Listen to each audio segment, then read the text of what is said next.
Hello everyone, welcome back to Banking and Crypto Guide. In today's video, I'm going to show you how to log in to Fidelity credit card account. Watch the video till the end and don't forget to subscribe to our channel if you've not yet.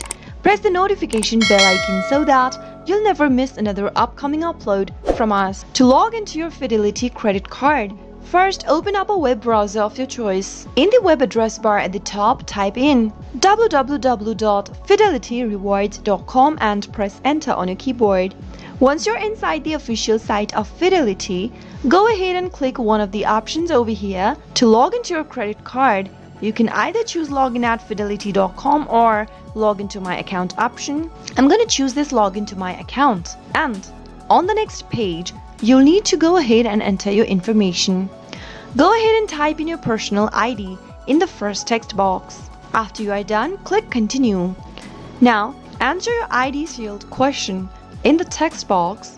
Once you are done, click the next button. But in case you've forgotten your answer for your question, click on this little answer link and follow the instructions in order to look for your answer.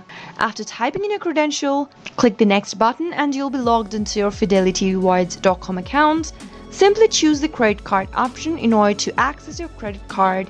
That is how you can easily log into your Fidelity credit card online. I hope you found the video to be helpful. If it was, go ahead and give us a thumbs up. I'll be back soon with more videos like this. Thank you for watching.